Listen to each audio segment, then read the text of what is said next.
The first time Karen banged on my door, it was just past 7 in the evening, and the air in our living room was still vibrating from the last note of my daughter's violin.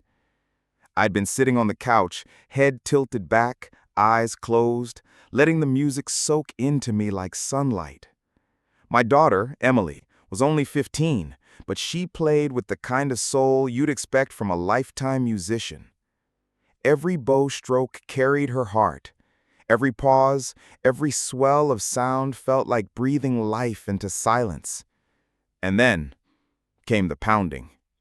3 sharp raps that rattled the doorframe. I sighed, knowing before I even got up who it was. Karen, the HOA's self-appointed enforcer. The woman had a way of sniffing out anything that brought joy, color, or noise into the neighborhood. Christmas lights too bright? She sent a letter. A welcome barbecue in the cul-de-sac? She called the fire department for fire hazard concerns. Even kids playing basketball too long after school could trigger her rage. She lived for control.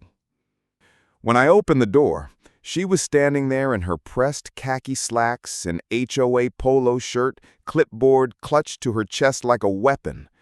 Her lips were pinched so tight it looked like she'd forgotten how to smile decades ago. "Do you have any idea how loud that racket is?" she snapped, jabbing her pen toward the house. "It's disturbing the peace. I can hear it all the way from my kitchen." "That racket," I said calmly, "is my daughter practicing. She's got a big performance coming up." Her eyes narrowed. "I don't care if she's playing for the Queen of England. Noise ordinances are in effect after 6. And if you continue to disregard them, I will have no choice but to escalate this matter to the full HOA board. Fines will be issued." Behind me, Emily's voice floated softly. "Is everything okay, Dad?" I turned my head and smiled at her. "Yes, sweetheart. Go on. Keep practicing. Don't let anyone stop you." Her bow touched the strings again, and the music swelled, a haunting melody that sent chills across my arms. Her nostrils flared. "See? This is exactly what I'm talking about." She leaned closer, lowering her voice like she was sharing state secrets. "People move to this neighborhood for pace, for order. We will not tolerate disruptions." I held her stare, steady and unblinking. "My daughter has worked her whole life for this. If her music bothers you, close your windows." The door shut before she could spit another word. And that was just the beginning. The complaints rolled in like clockwork. Letters slid into my mailbox with red stamps. Noise violation. Warning, fines pending. She even brought her tape recorder once, standing on her porch with it raised like she was collecting evidence for a murder trial. But Emily, sweet, quiet Emily, didn't falter. Every evening, after finishing homework, she'd draw her bow across the strings. The sound would fill our home, rising into the night like a prayer. She practiced for hours, each note etched with determination, because in just 3 weeks, she would perform as the star soloist at the annual city festival, the biggest stage she'd ever faced. It wasn't just a performance to her. It was her chance to step into her own light. She dreamed about it since she first picked up the violin at age 6, when her fingers could barely stretch across the strings. But Karen didn't see dedication. She saw defiance. She started spreading rumors at board meetings that we were deliberately disruptive, that our household refused to respect community values. She even suggested we be banned from community events unless we complied. The other board members mostly nodded, too afraid or too disinterested to push back. Karen had a way of dominating the room. Her sharp voice cut through like a whip, and people bowed their heads to avoid the sting. Emily heard about it one evening when she overheard 2 neighbors talking. I found her sitting on her bed, violin across her lap, her eyes wet. "Maybe I should stop," she whispered. "If it bothers everyone." I sat beside her, lifting her chin gently. Listen to me. You don't stop shining just because someone squints at the light. You keep playing. Not just for them, for you. She nodded, though her lips trembled. And so she did. Every note she played seemed to carry her resilience. But Karen wasn't done. 2 nights before the festival, as Emily was rehearsing her final piece, there came a pounding on the door again, this time louder, angrier. I opened it to find not just Karen, but 2 other board members flanking her like soldiers. This is unacceptable. You've ignored repeated warnings. Effective immediately, the HOA is issuing a fine of $500. And if this noise continues, we will pursue further legal action. You leave us no choice. I stared at the paper she shoved into my hands. It was official, stamped with the HOA's seal. Emily had stopped playing, hovering at the top of the stairs, bow trembling in her grip. I looked back at Karen, my jaw tight. You'll regret this. She smirked. We'll see. The night of the city festival arrived. The square buzzed with energy. Karen's face that night at the festival was something I'll never forget. The woman who had spent weeks marching to my door, waving her clipboard like a badge of authority, suddenly looked as though the earth had opened beneath her chair. She couldn't even clap when the audience surged to its feet, roaring for an encore. But Emily wasn't done. The conductor gestured, and she launched into a second piece, a sweeping, triumphant melody that soared higher with each note. People swayed, eyes closed, as if carried by invisible wings. Phones rose into the air, recording every second. Children in the front rows clapped along, and even the mayor, seated proudly in the VIP section, leaned forward with a stunned grin. When the last note hung trembling in the air, silence fell for half a beat. Then the crowd erupted again. Encore! Encore! Emily bowed, cheeks flushed, and glanced toward me backstage. I gave her a thumbs up. She smiled, her hands steady now, no longer trembling with nerves. She had found her place.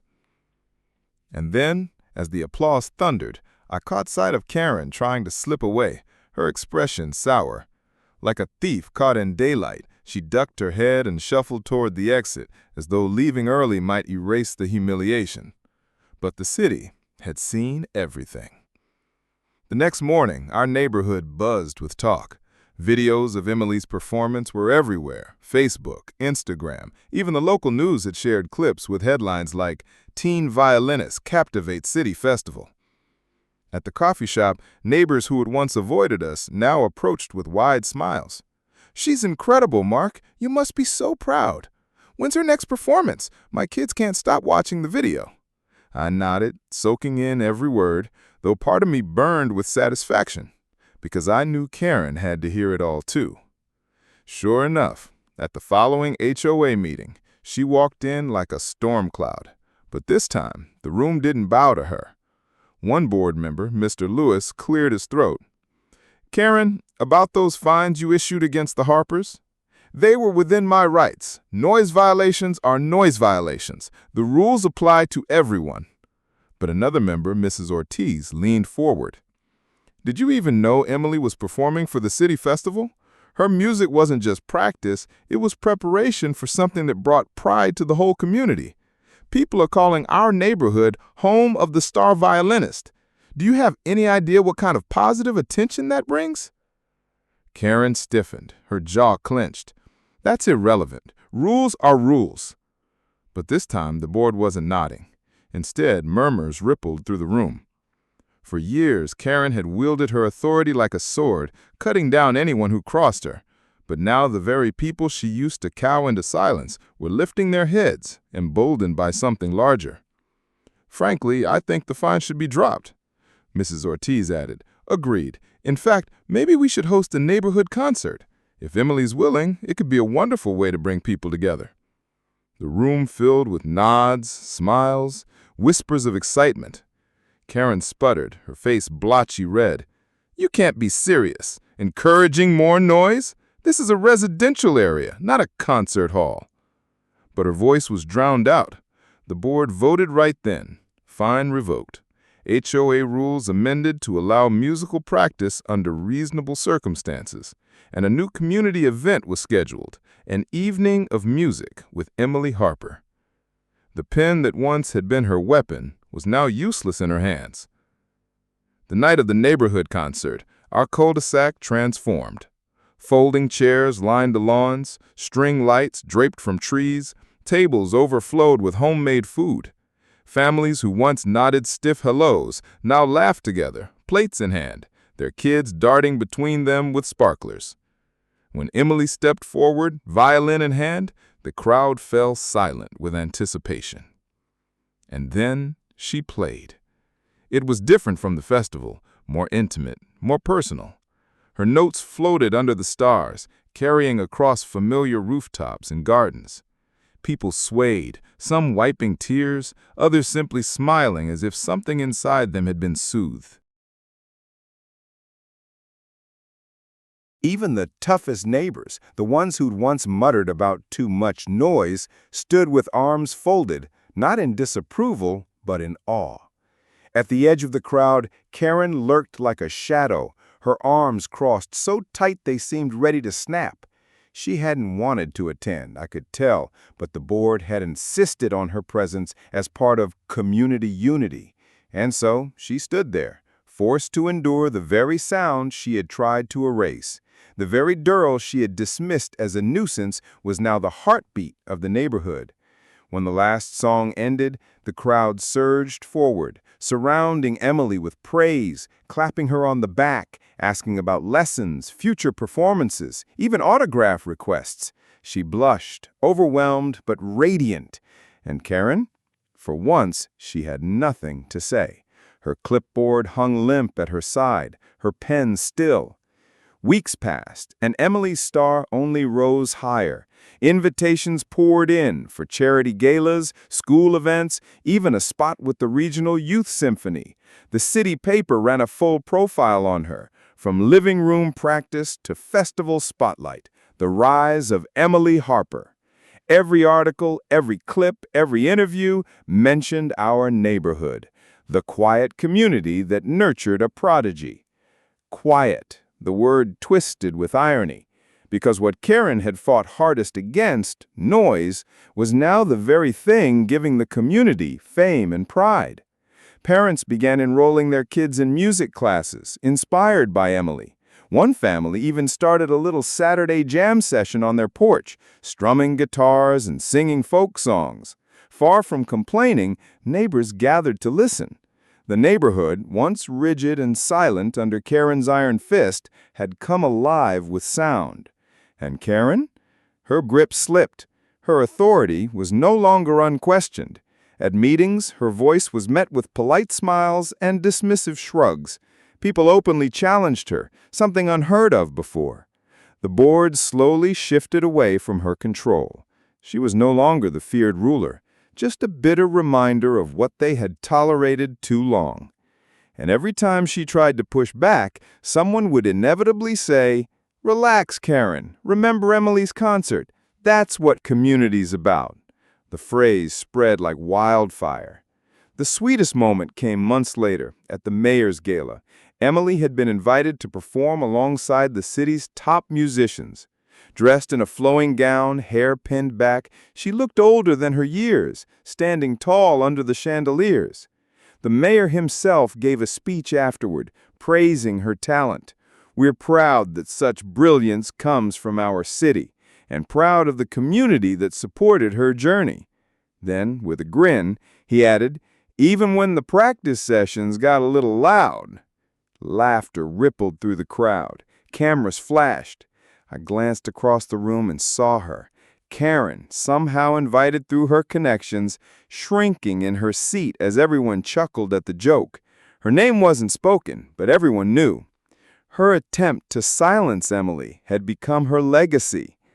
Later that night, as we walked home, Emily slipped her hand into mine. "Dad," she asked softly. "Yes, sweetheart?" "Do you think she hates me?" I paused, squeezing her hand. "Maybe, but that's her burden, not yours.